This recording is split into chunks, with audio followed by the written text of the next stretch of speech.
Today, I am going to show you how to make the Troubadour paper airplane by David Mitchell. For this paper airplane, you're going to need a 75 GSM printer paper with the dimension 7.3 by 4 inches into 6 inches. It's just as simple as that. Before we begin the folding process, I'd like to draw your attention to this line over here.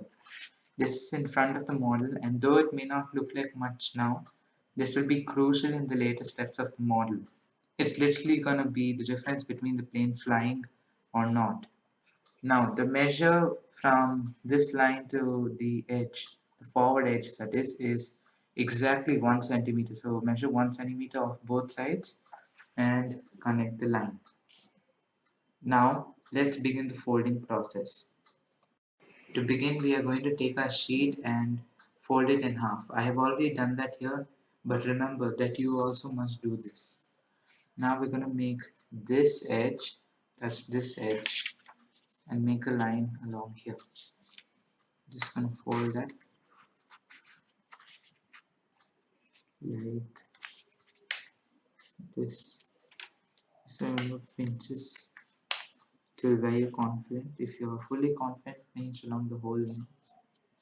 And when you're completely confident, hold a few fingers for support and 1, 2, 3. Crease with your thumb. Repeat the same with the other side. Just take this and fold it along this line. Again, remember to pinch, because if you make a crease and you're not sure, then your crease won't come properly, right? So you just remember to pinch until you're confident, right? Just like I'm doing. Pinch a few more times if you want it to be a little bit more firm before you crease. Then when you're confident, take your hand, a few fingers for support maybe, and 1, 2, 3, crease with your thumb. Now roughly get something like this. Now we are going to turn the paper over and see the small X we made over here. We're going to fold along this, right? With this as the center, we're going to fold this part down.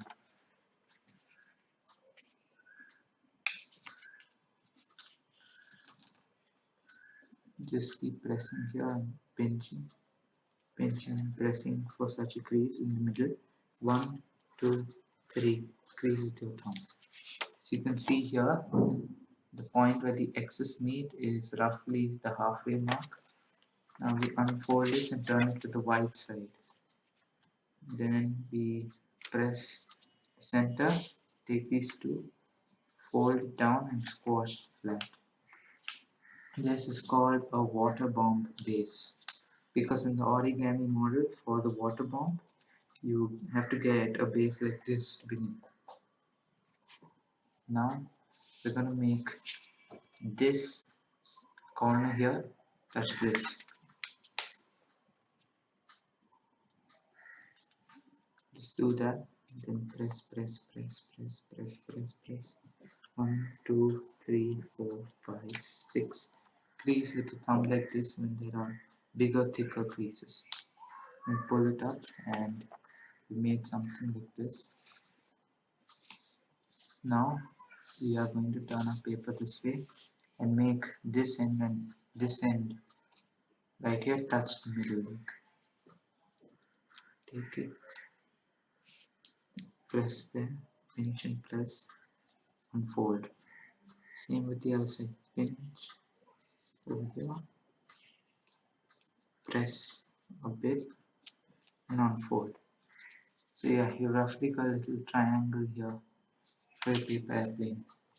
Now what we're actually going to do is we are going to lift up this flap over here. See this flap right over here, this flap. We're gonna just take that and pull it up like this. Then take that like that. You should touch this. Then these two corners here, just press them out like this a bit and press and hold to the top.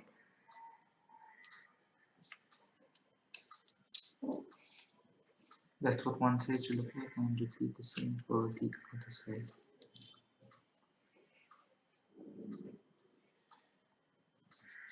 So we just deform it to look something like this, right? And this is what it should look like. Now here's where this line we've made earlier comes in play.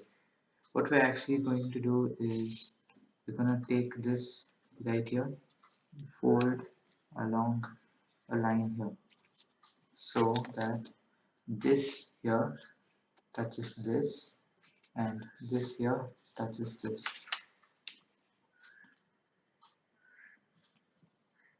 This isn't a very long crease, so you can just maybe crease it on the first time itself, right? Just move it a bit if you didn't get it fully. Crease.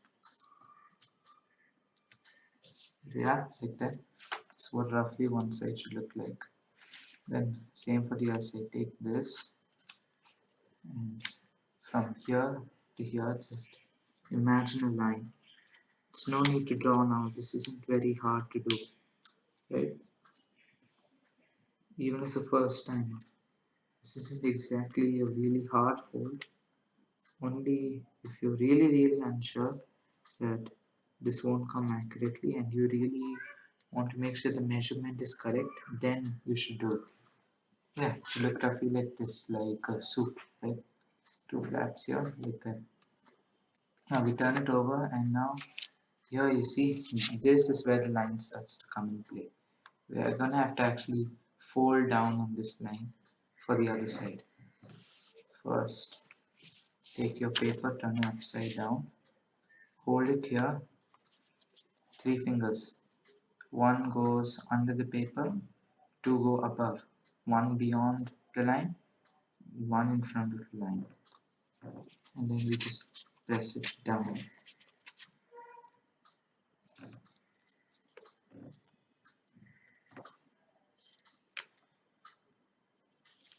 See, just like that. It's just along the line, not too far in front, not too far in back.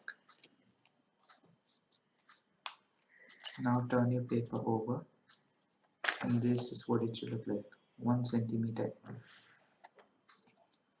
Now we are going to take our paper here like this and see where this ends and this ends, right?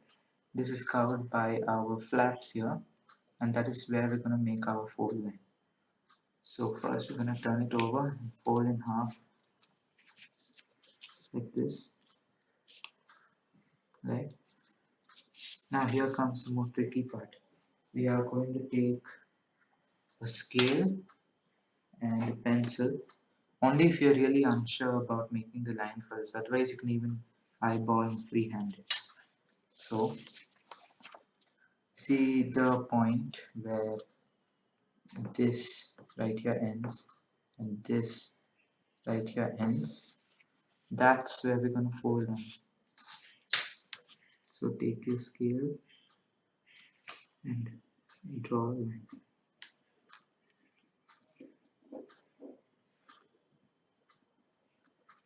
The reason I'm recommending that you use pencil is because if you're gonna design this model later, right, then you don't want pen marks to come in. Just use a pencil that you can maybe rub off later. See, like that, one line. Now repeat the same for the other side.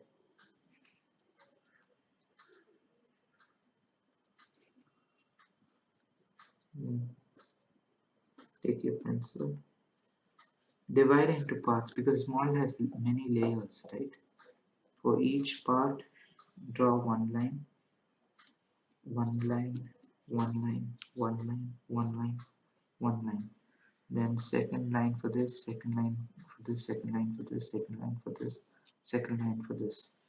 This makes it considerably easier to work with, right? That's why it's easy to make lines this way.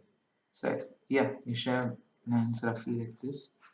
Now we're gonna fold our model in half like we did earlier and fold down along these lines.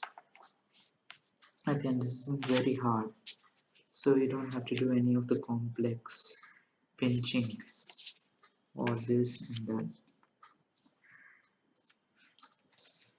But if you want, you can make a nice big crease for the middle. But remember, this is going to be folded up like this vertically, so don't press too hard. Same for the other side, just take that and make sure you fold along this line.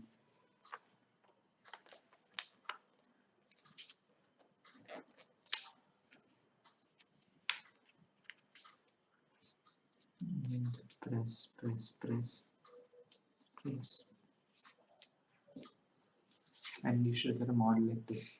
Now we unfold the things and prop it up like this and let it rest for a few seconds. And now you have finished making the paper airplane.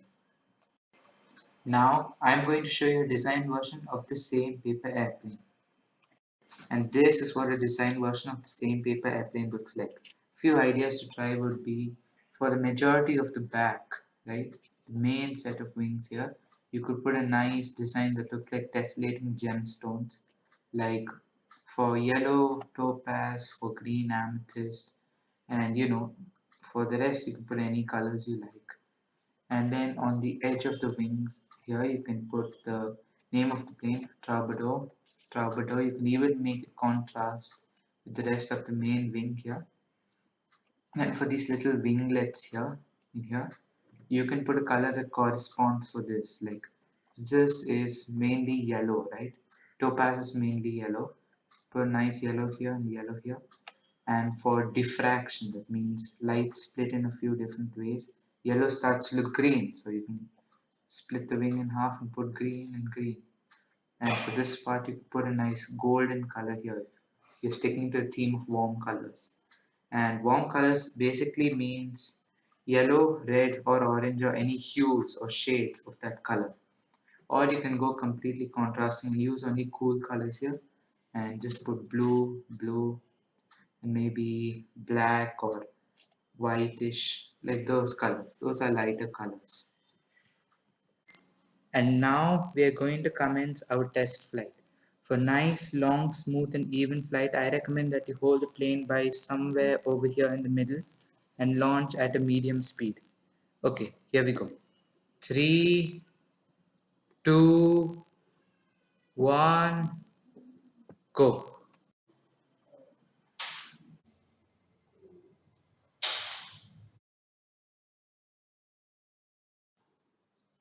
And that is what your nice, long, smooth and even flight should look like. As you can see, it's gone quite the distance, and if you got your folds right, it should go nice. Now I like to draw your attention to the way this unique paper airplane flies. Now one thing you must have noticed when flying this paper airplane is it has a tendency to rock from side to side and almost dance on the air, and then it gently touches the ground. The reason for this unique flight path is because of these little winglets you made over here. Allow me to explain. In the aerospace industry, these little winglets here are known as canard wings or canards for short. When the majority of the weight of an airplane is in the wing, just like in our model here, the canards actually lift the plane upwards, right? So that's the purpose of the little winglets we have here. So the plane can go upwards. However, it does not go completely upward and lift itself that high because of one particular reason. The one particular reason is that most of the layers are folded from the start of the plane at the nose here and go till the middle of the wing right here. Also, you must have noticed from the front view, these little winglets are shaped more like rhomboids than actual triangles like the wing. That means they're more diamond shaped or rhombus shaped than the wings, which are triangular in shape. And also, instead of actually lifting the plane up, they actually beat the air down. So they act like wings on birds. They actually just beat the air downwards and try to lift. So that's what explains the rocking motion from the side to side. But how does it explain the plane landing so gently that you can't even hear it? The reason is directly related to why I told you to hold the plane at the middle over here. It's because that is where the center of gravity is. And it is known that if you launch any object at its center of gravity in any direction at any speed, then it's going to gain lift energy x. The reason it just doesn't exhaust it, go very fast for a while, and then come down at a high speed is because lift is not like thrust. Thrust will do this, it will consume every bit of energy at once and quickly come down. But lift slowly depletes it. So that's why it goes for that long before smoothly landing. Oh, and in case you were wondering, a troubadour is a French medieval lyric poet composing and singing in Provençal in the 11th to 13th centuries, especially on the theme of courtly love. That could explain how its dancing is like the way it flies, and its singing about the gentle humming noise it makes as it slowly touches down. And now we are coming to an end of this video where I'm going to give you a few golden rules about using this paper airplane.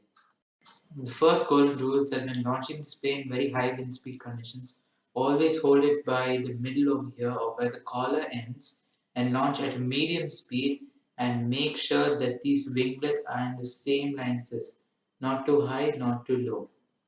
The second golden rule is that when launching this plane in low or no wind speed conditions, always hold it at the middle over here and launch at a medium speed and make sure that the winglets are in line with the main wing here. The third and final golden rule is to always have tons of fun playing with these new paper airplanes and to feel free to share this video with other people so that they too can experience the joy of making and flying paper airplanes. And always remember, play safe and play fair. Thank you for joining me today. See you next time.